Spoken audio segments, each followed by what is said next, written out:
morning and welcome to United Church Online. We're so glad that you've joined us today. If you're new to United Church, we'd love to get in touch with you. So why not fill out our connect card in the link in the description or visit our website for more info. Get your Bibles, your notebooks, and your pens ready, and let's receive the word together.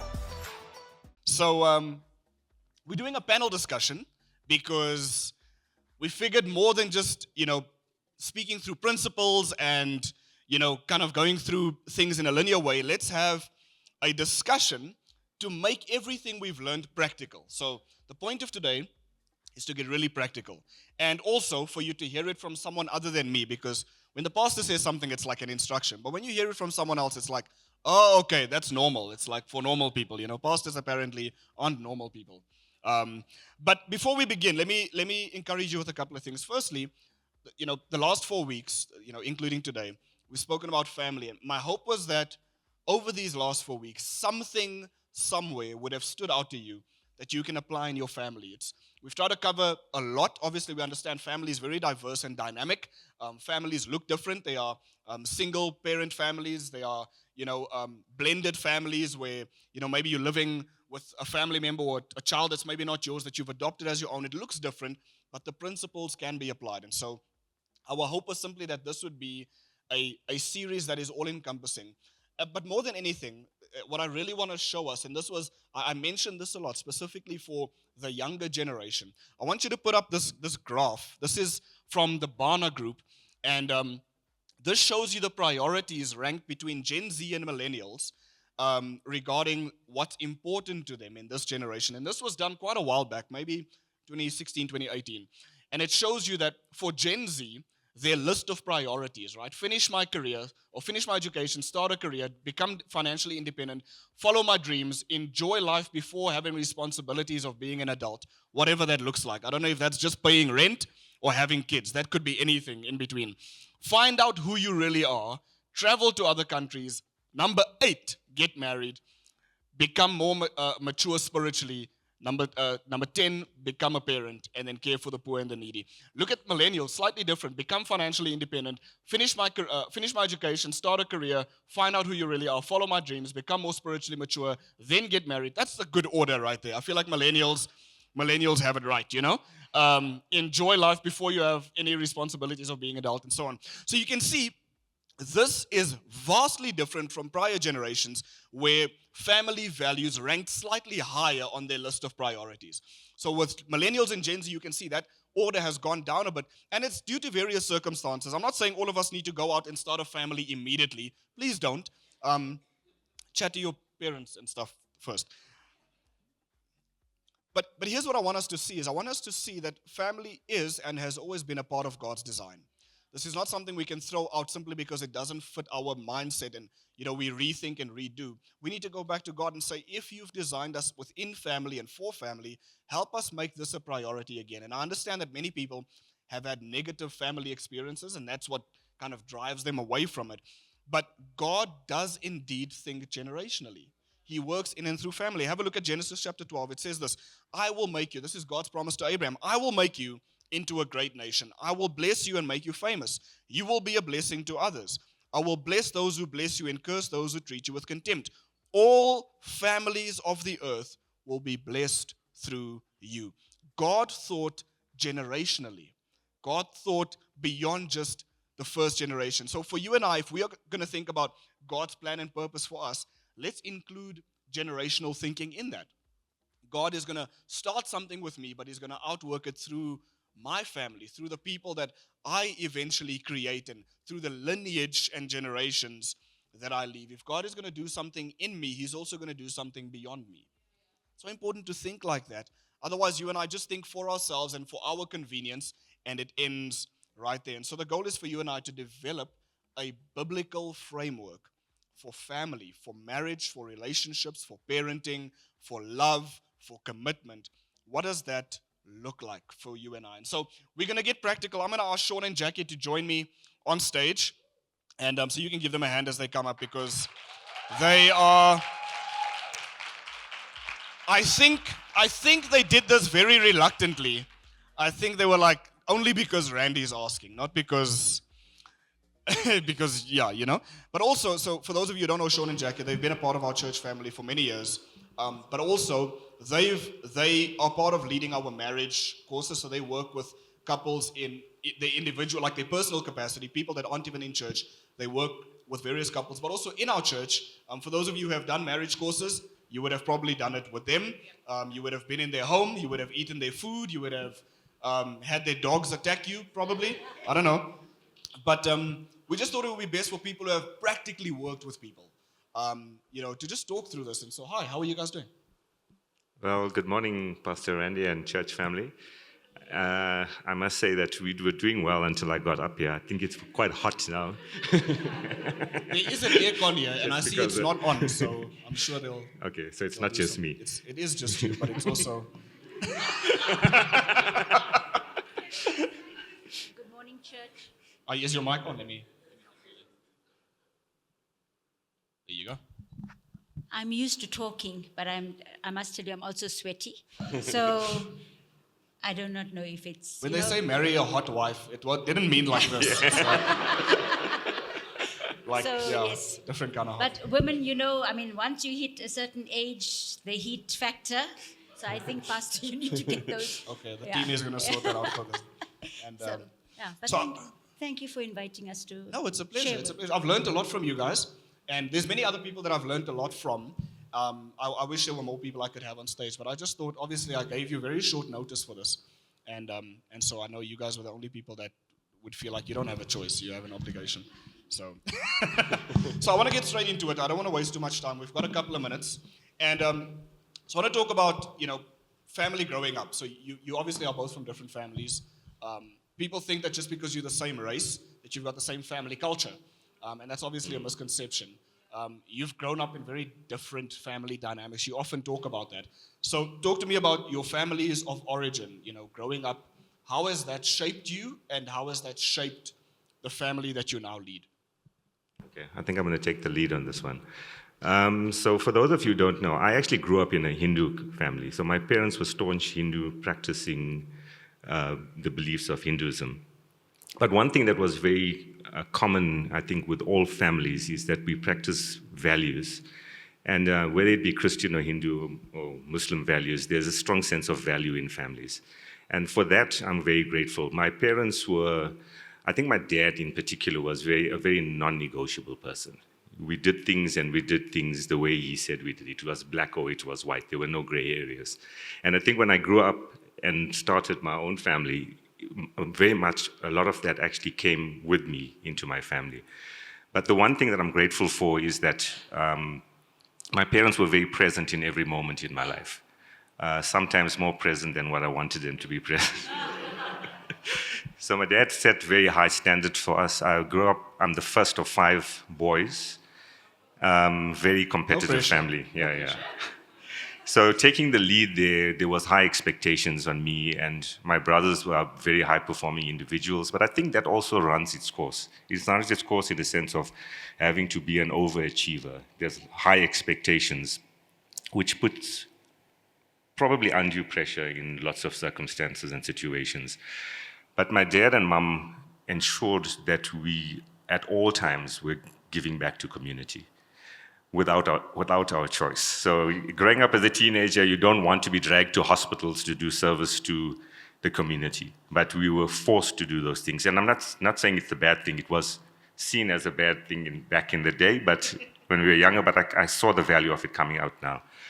My dad was the chairman of the governing body in every school that I went to. So I couldn't hide. Couldn't be naughty. Yeah.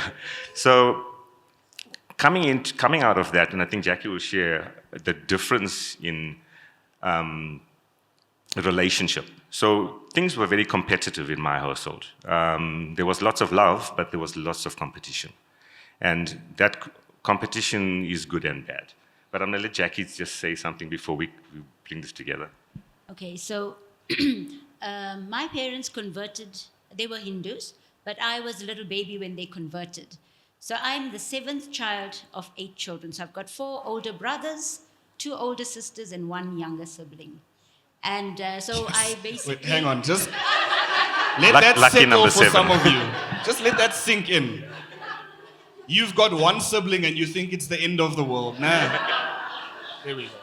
So my parents weren't well off. My dad was a chef by profession, and my mum actually, we lived in Salt Rock on the north coast, and the women of the husbands that worked at the hotel actually did domestic work. They, whenever the holiday makers would come to the coastal town, they would go and wash dishes, wash the clothes, ironing. So her job was seasonal or during the holidays, but both my parents were very committed to the Lord. My mum was almost like a warden in the army, so she was very particular. She taught us about cleaning house and being good, and she was really the enforcer of discipline. But she created this thing about our dad. She will discipline us, but let your dad come.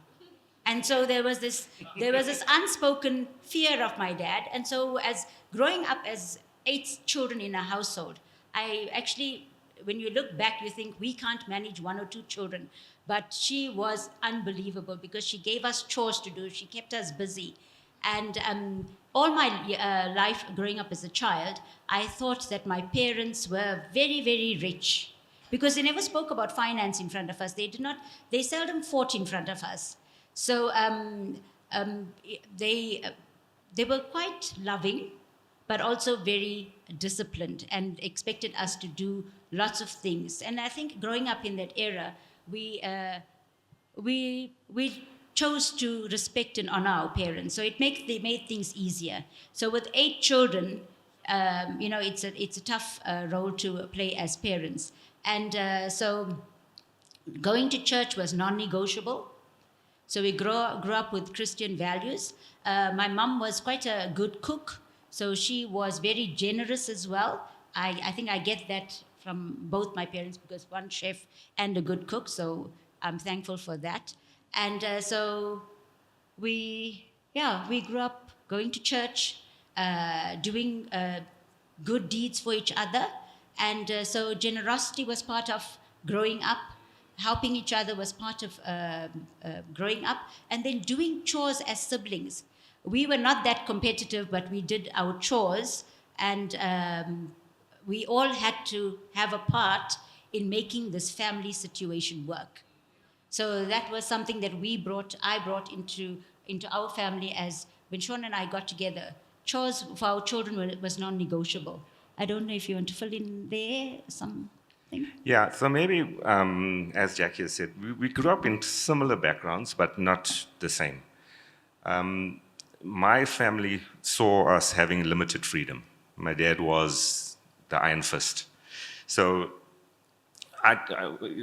going into our own relationship and marriage and having children after that saw me bringing those kind of values into our relationship and into our family. With the help of Jacky, and this is where I think marriage actually becomes a holistic approach to child rearing or adult rearing. And blending those two approaches has seen me having to change. I think when we have, all of us as parents, when we have our first children, we're doing it for the first time.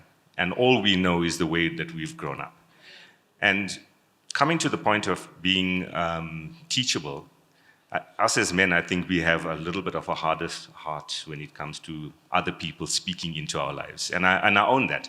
So being married for almost 30 years has taught me that we need to be adaptable to change. And as we go on, I'm sure lots of you sitting here know our family, and we've made many mistakes in rearing our children. But it was always done with the first and foremost thing in love.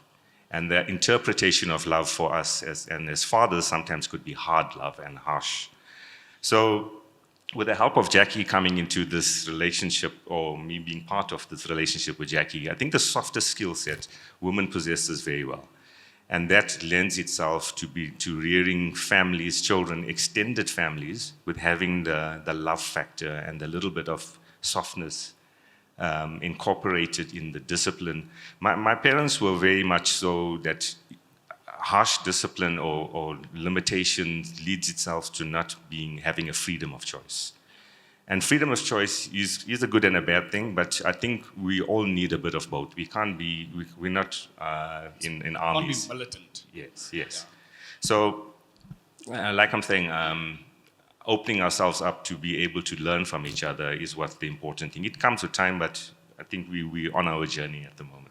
And just to add to that, one of the values that both our families had in common, my mom and dad would always be together, go to places together, do things together. And Sean's mom and dad, and for those of you that know Sean's mom and dad, they went everywhere together. And one of the things that when I met Sean and we first started dating, I remember he would have volleyball games on a Friday afternoon or during the week in the afternoons. And then he would say, come, let's go. And I would say, but it's going to be only guys then. He'd say, no, let's go, let's go. And we would, and up to this day, there are lots of things that we do together as a couple, whether it's shopping or we've tried to embrace each other's. I was about to say, Sean enjoys shopping more than she does. No, for sure. For sure. He actually enjoys shopping more than I do. But it's little things that you do as a couple that actually builds your foundation. And it makes you have to have common ground for a lot of things as a couple. It cannot just be the kids or the finances or whatever.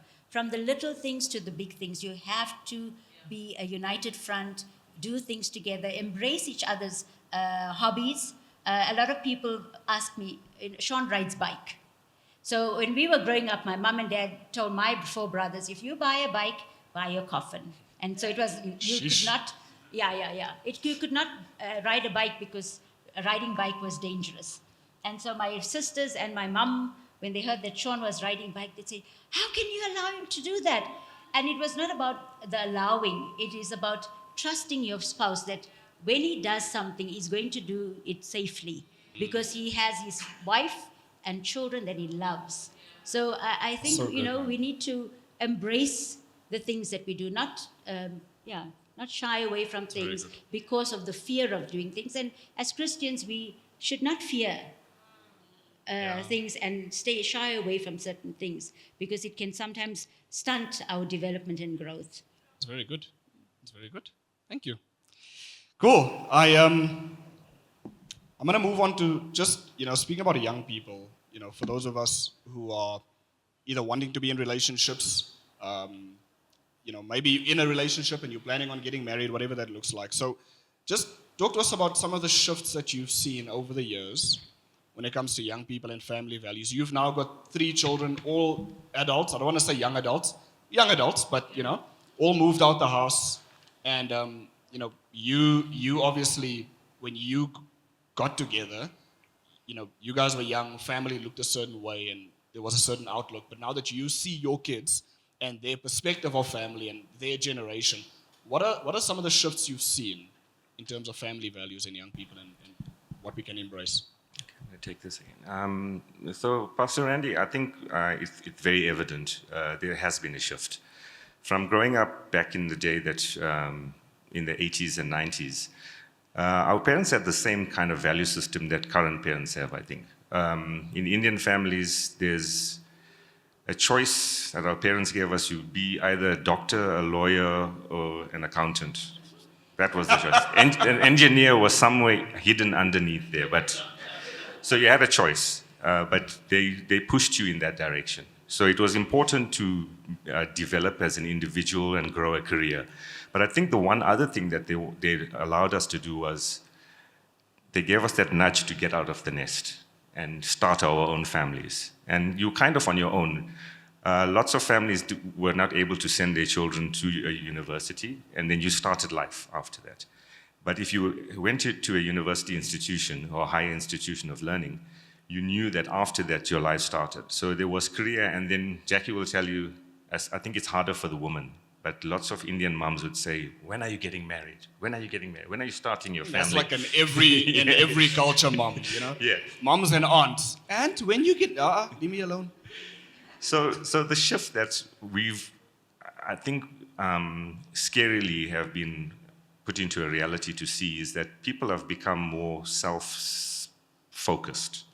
Let me not use the word self-centered. So the culture that we're living in currently, people are connected to devices. I think in the South African setting, it's not as bad. I know we're using our devices for media and also to increase our intellectual capacity. But if we go to the first world countries in the world, and Jacky and I were fortunate to spend some time on holiday in the East, in Japan and South Korea, but people are all connected to the devices. And the scary part is every single individual is looking down. Nobody makes eye contact with the other individual. Whether it be in trains, on buses, in the malls, in eating places, everybody looks down to the extent of where the road markings and the traffic lights are in. For those of you who have been overseas, traffic lights are in the ground. So when you're walking over and crossing a street, everybody's looking at the green light or the red light changing as they're walking and on their devices, which brought about a scary reality for me. It's the Japanese people are very, very attractive people. They take very good care of their skin. They've got the skincare products is high on their list and taking care of themselves. They're very hydrated. They look beautiful. But nobody sees each other. Everybody's just looking at their devices. What's the point of all of that?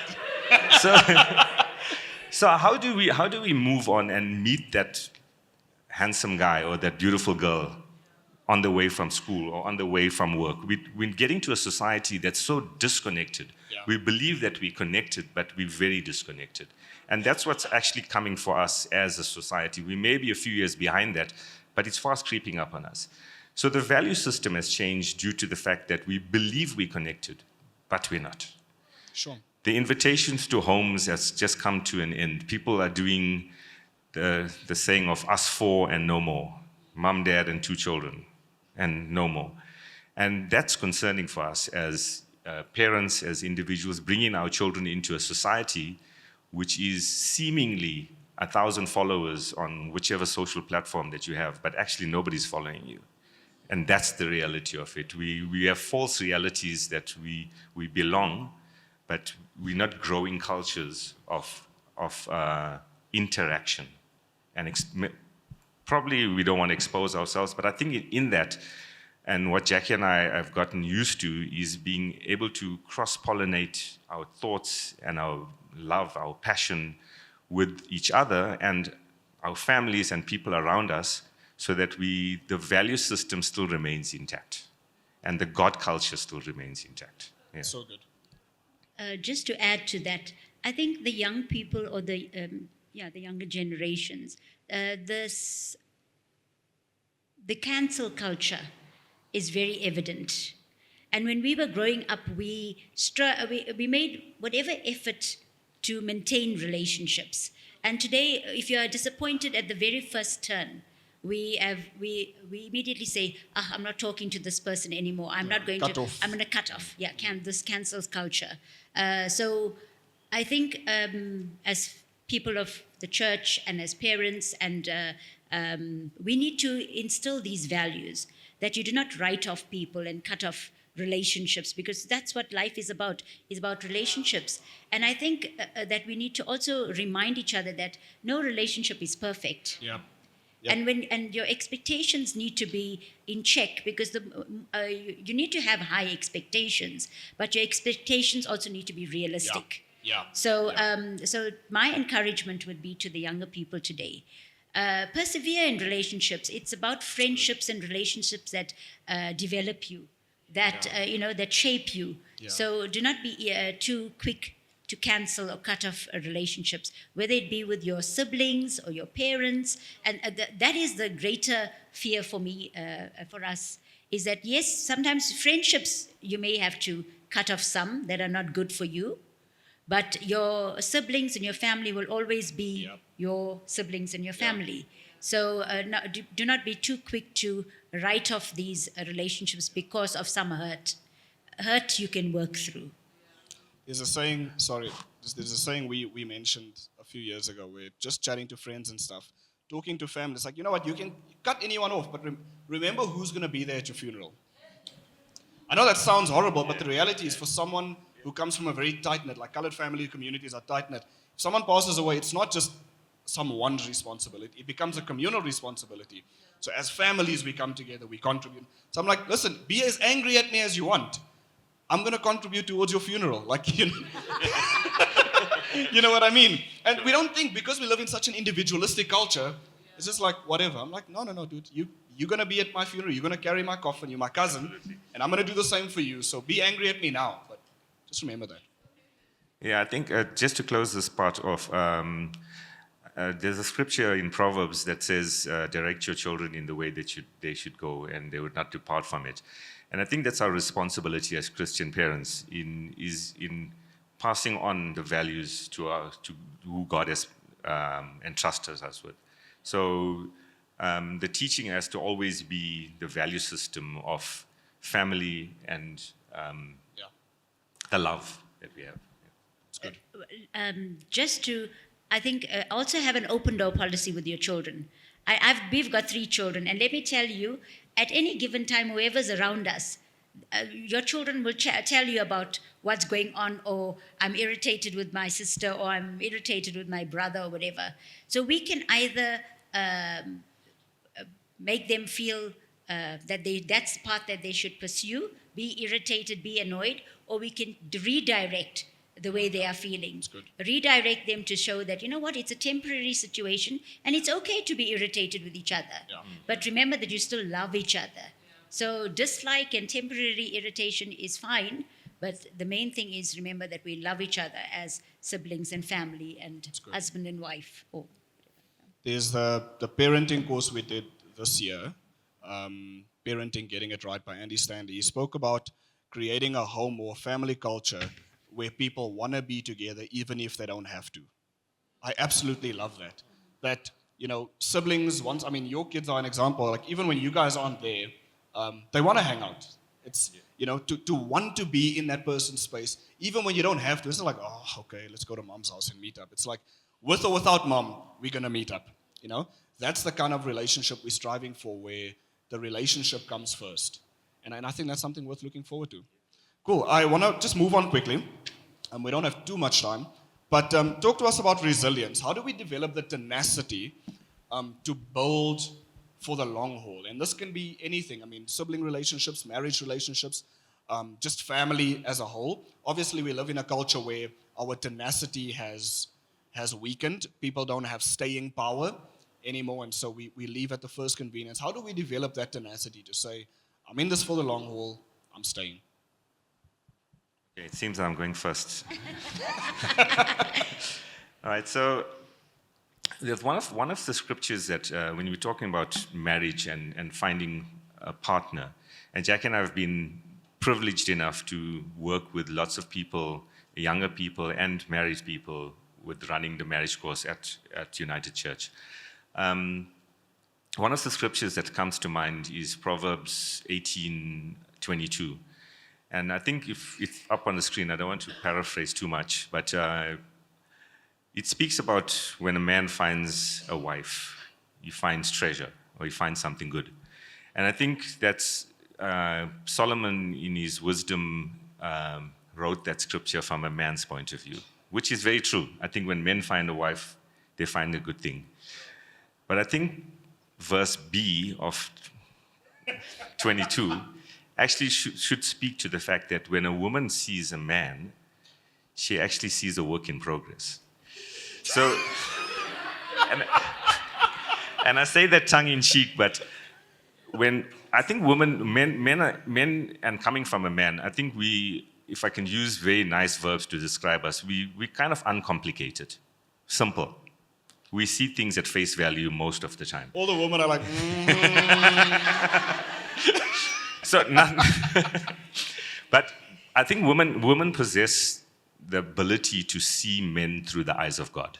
Because if I look back at myself, to qualify that or quantify that statement, when I look back at myself in my 20s, I can't see what Jacky saw in me. I was rough around the edges. But Jacky obviously saw something in me through the lens of God. You were cute. So she saw... You were cute. Now I've just got the beard. So when man sees a potential wife, we see already what God has put into you. But women have that ability, and there's another image, if you bring it up onto the screen, of refining gold and a goldsmith being in that. So if you look at that picture back on the screen, it shows the process of refining gold. And I think God knows that He's created us not finished, that there needs to be a goldsmith. And that person standing there with a very protective outfit, that's your partner. So God has put that person in place to be able to, I'm not sure if we're all familiar with the process of refining gold. I'm not too familiar with it, but I worked in a furnace environment at ISCO Mittal. And this process basically to refine gold in its truest form or in its raw form, it's not very visible to the human eye. It's covered in a lot of other stuff that makes it not look pretty at all. But when the process is finished, it's a process that actually takes us through lots of hardship. So gold goes through fire. It goes through adding and extracting chemical compounds from it. But another thing that gold goes through is the process of, I think it's called, maybe not getting the right words here, but it's a kind of electrocution. And that process of passing a current through gold to get it to its truest form, where we can adorn it on our fingers, jewelry, in fields of where we're using it in our technology, it has to go through some process. Yeah. But God being the refining fire that gold goes through, somebody has to be the blacksmith in that. And I firmly believe that God calls us to relationship. Whether that person that's standing there be a father, a son, a husband, a wife, a daughter, but God calls us so that we can take the lumps of coal where the gold is hidden into and put it into His furnace. So somebody needs to stand in that gap, because we don't know the value that's inside of us all the time. We get clouded by the society around us, by lots of negativity, but we need that firm foundation that God has put a partner in us, that God has allocated somebody to be able to take us through that refining process, to stand in the gap for us, to adorn the safety equipment and say, I'm willing to stand with this person because I see what God has put in you, and I see the finished product, and I'm going to commit my life to you, whether it be our children or our spouses, that we commit to each other so that we can get to the point of being refined. And I think Shani mentioned the refining process last week, but we have to be able to be open to the refining process and have somebody hold our hand through that process. Yeah. So finding a partner, the resilience would mean the ability to get to where God is calling us to with a helping hand. Sure. Man. And yes. Yeah, image. so you see, yeah, that's why I married this guy. He's continually refining and shaping our lives. And one of the things about resilience is that we need to stay focus on the end goal. In fact, because of this instant gratification that society has today, everything is about quick and easy and instant gratification, and nobody's thinking of the long term. Yeah. So if you're in a marriage, it's for the long term, because when you commit to each other on the day that you get married, it's till death do us part. But have you thought about those years in between, from the time you get married till you die? How are you going to live and navigate through those seasons? All your snoring does us part, Yes. So you need to always stay focused on the end goal. Are you willing to go till death do us part, or till one of us kills each other? Preferably not that part. And then also, I'm reminded of the scripture in Galatians 6:9 that tells us, do not grow weary of doing good. And so lots of relationships, as husbands and wives, the moment you count and see what each other is doing for that family, and you need to constantly uplift each other and not grow weary. Don't grow tired of doing the things that you're supposed to do as a husband and the things that you're supposed to do as a wife. And even for our children, sometimes it's frustrating when you have to take them all around, be the taxi driver or be the person that does homework. It can be frustrating and tiring. But the Bible says, do not grow weary. It's easier said than done, but we have to persevere. So, because but whatever you do, you are reminding, but you need to remind yourself that it is for the long term Yeah. and for the long haul. And that's where the resilience comes in. Very good. Yeah. And so I'm always reminded, and I think as South Africans and as people, if we do anything, and especially if we say we are Christians, if you do anything as unto the Lord, you'll do it willingly, Yeah. you'll do it happily, Yeah. and you'll do it well. Yeah. So that actually builds the resilience for the long haul. It's beautiful, man. Great. I'm going to touch on a topic that is very taboo. And you and I, Sean, have spoken about this many times, and that is guarding your marriage against the temptation of having an affair. So this is a tough one because this is not something we speak about. Because everybody thinks that the moment I get married, my marriage is affair-proof. I mean, But people don't realize that there's work that needs to be done in order to stay committed to someone, in order, to ensure that you keep your marriage pure. So Proverbs chapter 27 says this: hell has a vicious appetite, and lust just never quits. Read it in the Amplified. Sheol and Abaddon, this is speaking of the underworld, hell, are never satisfied, nor are the eyes of man ever satisfied. So things like temptation, lust, and affairs, it's a human being thing. It's a heart thing that we need to constantly guard against. Just because you've put the ring on your finger doesn't mean that I'm automatically immune to, temptation. There has to be work that we do to ensure that, I've put boundaries in place. I often speak to young people, and it's like, I had female friends coming into this relationship. She needs to allow me to keep my female friends. I'm like, whoa. I'll keep my female friends, but they become our female friends, not just mine.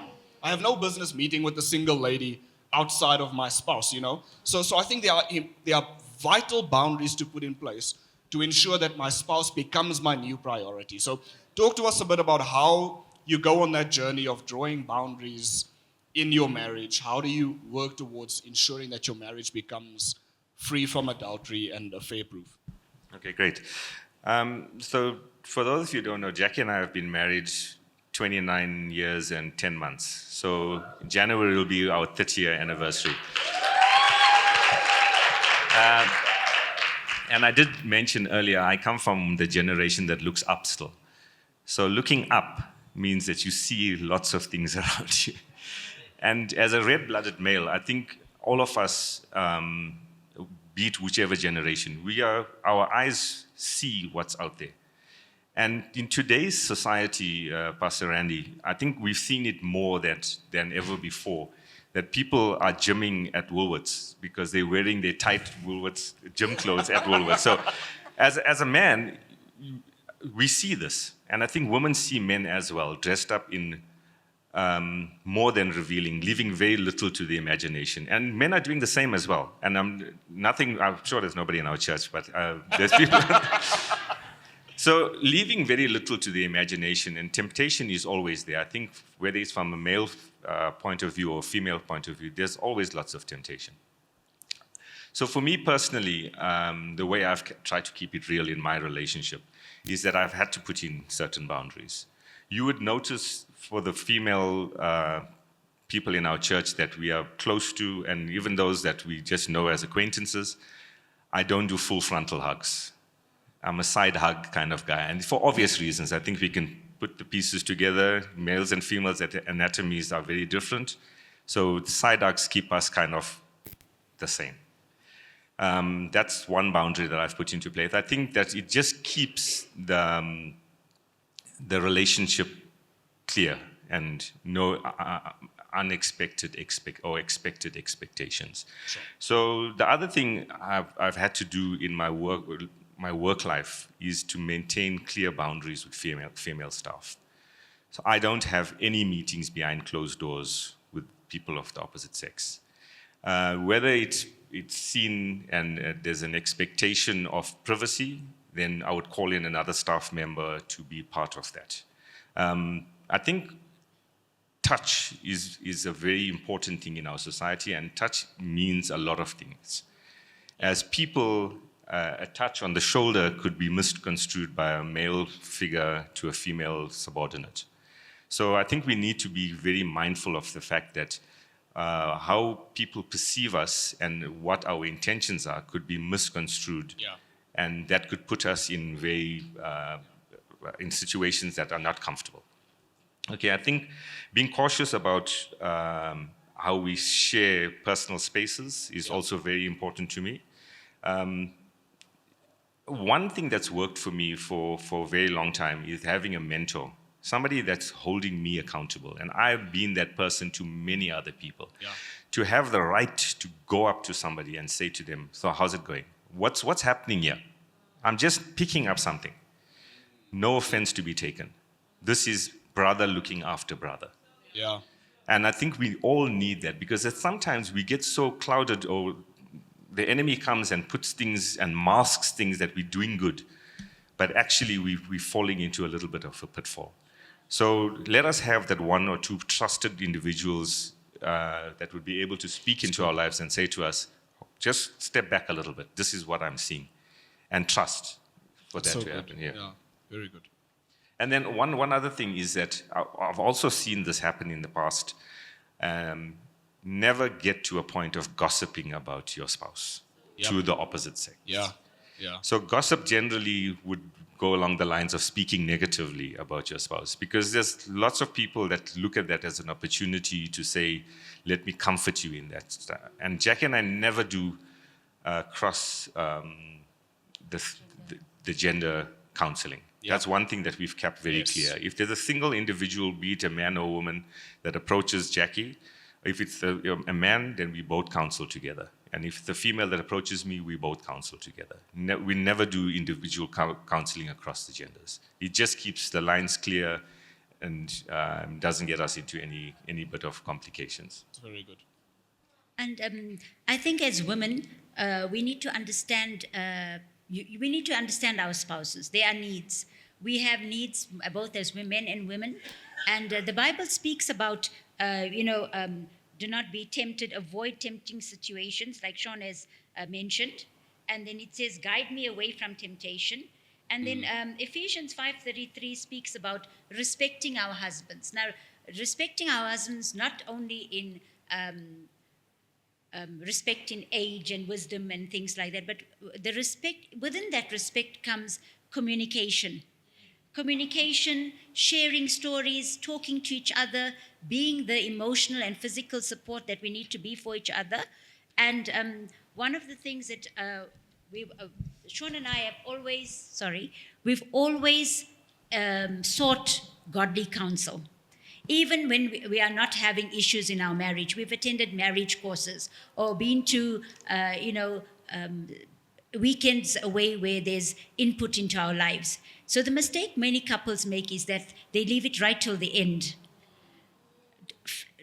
Get involved in getting together with couples, discussing life, chatting about things, not with females to females where you talk about your husbands, because men generally when they get together, they talk about cars and things like that, but women, and if you have a female friend that is complaining about a husband, you, try not to be caught into that trap by complaining about your husband. Wow. Rather, encourage her in such a way that will be uplifting to her marriage and her relationship. So good. And so this, we always think that men are tempted into being promiscuous or having affairs. These days, women also are tempted to have affairs. And one of the things that I read, the Bible speaks about it, it says that Corinthians actually reminds us that we need to be together so as not to be tempted.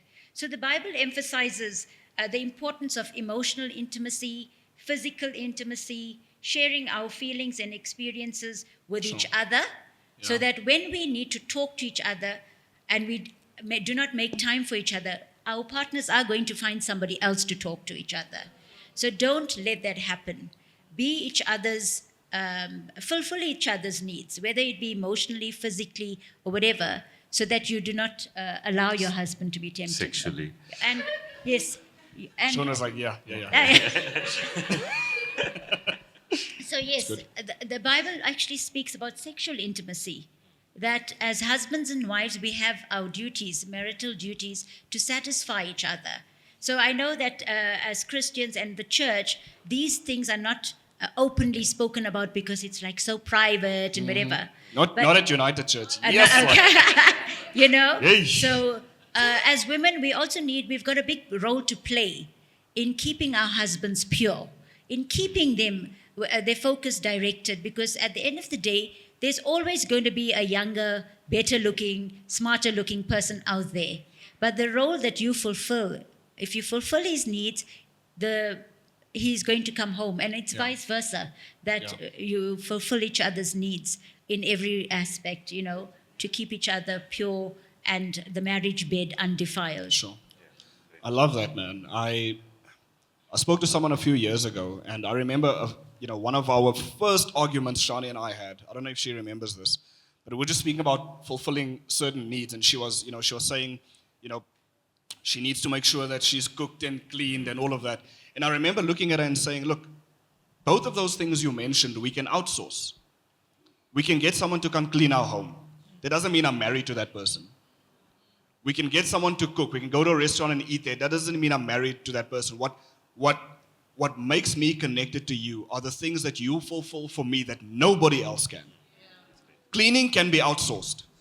Cooking can be outsourced. But there's a role that you fill in my life that no one else can fill. I can't bear my soul with anyone else other than you. Can't bear my soul with our domestic worker, and I can't bear my soul with the chef at Spur, but I can bear my soul with you. And that's who I need you to be to me, and vice versa. It's more than, sexual intimacy follows spiritual intimacy. If I can bear my soul with you, I can share my body with you. Vice versa. That's deeply important, 1 Corinthians, I'll read the verse that Jacky is referencing, 1 Corinthians 7. The husband should fulfill his marital duties to his wife, and likewise the wife to her husband. The wife does not have authority over her own body, but yields it to her husband. This does not mean you take advantage. This speaks about spiritually. I think it's important to emphasize that. In the same way, the husband does not have authority over his body, but yields it to his wife. Do not deprive each other, except perhaps by mutual consent for a time. In other words, you can fast sex. But the Bible says for a short time. Right? Some people are like, I've been on a 2-year fast. No. You can fast sex for spiritual reasons. In fact, I was speaking to a couple this week who's doing that. It's like, hey, we are wanting to grow in these areas. We are fasting this for this period of time, but only for that period of time. Don't take advantage and be like, let's make it another 6 months. Yay! Bring that 6 months forward, Except by, listen to this, mutual consent. It's not fasting because, she decided. No, we both must have decided this, right? Except by mutual consent for a time, so that you may devote yourselves to prayer. Then you must come together so that Satan will not tempt you because of your lack of self-control. These are the verses we don't want to read, eh? It's like, no, we have to understand sexuality and sex within marriage is a bonding agent. Brings us together, it strengthens us, and it ensures that our intimacy and eyes stay fixed on one another before our eyes start. You know what the scripture says? Our eyes are never satisfied. Before your eyes start lingering somewhere else. So let me bring that to a close. I want to say one more thing on this point before we wrap up, is that your spouse needs to become your standard in every season, right? So for those of you who are not married, if you're dating, look at the person you're dating right now. And if you're planning on getting married, look at them right now and look at them very carefully, because they will change. However they change, that is your standard, right? Because what happens is we are tempted to believe that, okay, because you've changed, I want to go back to the 20-something standard. No, 30-year-old, 40-year-old with the gray hair, your standard is now gray hair. If she or he has put on a bit of weight, your standard is now a little bit chunky. That's your standard now. You are into slightly chunkier people, okay? If they are gray, you are suddenly into gray people. That gray becomes sexy to you, Because we dupe ourselves into thinking, no, you've shifted from my standard. Let me go back to my previous standard. No, that needs to be my standard. And I maintain this standard for the rest of our days together. My spouse will always be my standard. Your spouse always needs to be your standard. Does that make sense? Great. Cool. Let me close it up. I was chatting to someone this week. I don't know if you've heard this concept. It's called kintsugi. It sounds Sutu or Tswana. It's actually Japanese, right? Kintsugi is the Japanese art of repairing broken vessels with gold. Have you heard of this before? And so what happens is when a vessel is broken, especially if it's a vessel of value, the craftsman will repair that using a resin that is mixed with powdered gold, silver, or platinum only, nothing else. Only those three particular things. And here's the thing, the result is a more beautiful object that highlights its history of the piece through its repair rather than masking the fractures. So rather than saying, let's try and cover it up, no, this now becomes a more beautiful piece because of its prior brokenness and how it's been repaired. And its breakage and repair is part of the history rather than something to hide. When I read this, I read this many years ago. It's one of those things you see on social media that you just scroll past. But when I thought about the family series, I realized this is exactly what God can do with our families. Maybe you're in the place where you're thinking, this is a broken marriage. This is a broken relationship. Myself and my siblings have a broken relationship. Should we yield it to God? This is what God can do with it. He can take it and mend it in such a way that it becomes a beautiful story rather than something you now want to hide. No, let's put that vase in the bottom of the cupboard. No, I want to keep this vase up because I want people to see what God has done in this marriage, what God has done in this relationship, what God has done with me and my kids, what God has done in us, because that is our testimony. The testimony isn't that we hid it and we kind of kept it going. The testimony is that God was able to take it out, repair it, and it's now more beautiful than it ever was. My marriage is more beautiful than it ever was, despite the fact that, yes, there were hurts, there were disappointments, there was trust that was broken. Whatever has happened, God has restored it. That can be our testimonies for the rest of our life. So with that being said, is it okay if we pray for one another? We trust that this message was helpful to you. We would love for you to stay in touch. So follow us on Instagram at United Church SA or contact us on our WhatsApp number. Be blessed.